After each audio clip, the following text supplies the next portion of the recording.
వైఎస్ఆర్ కాంగ్రెస్ పార్టీకి రాజ్యసభ సభ్యత్వానికి విజయసాయి రెడ్డి గారు రాజీనామా చేసిన తర్వాత నెక్స్ట్ బై డిఫాల్ట్ క్వశ్చన్ ఏంటి, తర్వాత లైన్లో క్యూ లైన్లో ఎవరెవరు ఉన్నారు అని.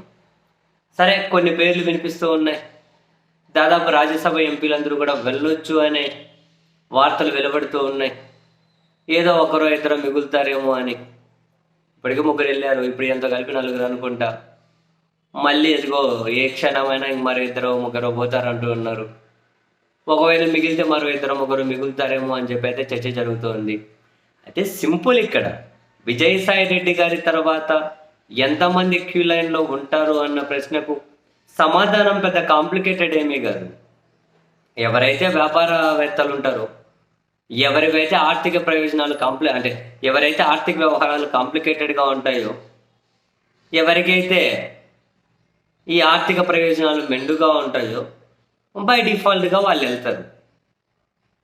బై డిఫాల్ట్గా ఒకటి ఆర్థికపరమైనటువంటి ఎక్స్పెక్టేషన్స్ లేకుంటే ఆర్థికపరమైనటువంటి ప్రపోజల్స్ కొందరి పెద్దల నుండి వస్తే దానికి ఆశపడి వెళ్ళడం ఒకటి. రెండు, వీళ్ళకు ఉన్నవి కాపాడుకోవాలి అని చెప్పి వెళ్ళడం ఒకటి. అండ్ కేసులన్నా అది కూడా ఆర్థికపరమైన విషయాలతో ముడిపడే ఉంటాయి.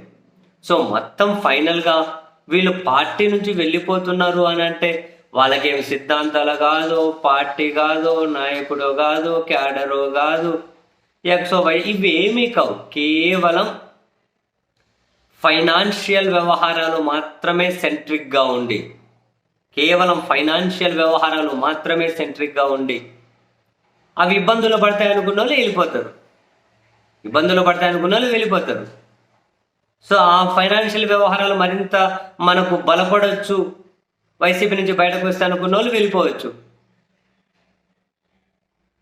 కూడదు మనకు అటువంటి వ్యవహారాలు ఏమీ లేవు అనుకున్న వాళ్ళు ఆ ఆర్థికపరమైన విషయాలు మన మీద ప్రెజర్ చేయడానికి మనం ఎక్కడ గోల్మాల్ చేసినవో మరొకటి లేవు అనుకున్న వాళ్ళు ఉండిపోతారు. అంతకుమించి ఏముంది ఇక్కడ మనం అంత డీప్ ఆలోచించడానికి? Very simple. వెళ్ళిపోతున్నారు అంటే ఆర్థిక ప్రయోజనాలు కాపాడుకోవడం లేదా మరిన్ని పొందడం, ఇంతకుమించి వేరే ఏం లేదు. విజయసాయి రెడ్డి గారి కోణం అంతకుమించి వేరే ఏమైనా ఉందా? మరో రెడ్డో లేకుంటే మరో తాను ఆ తాని ఈ తాని ఎవరో పేర్లు వినిపిస్తూ ఉన్నాయి. వీళ్ళు ఎవరు వెళ్ళినా వాళ్ళ ప్రయోజనాల కోసం.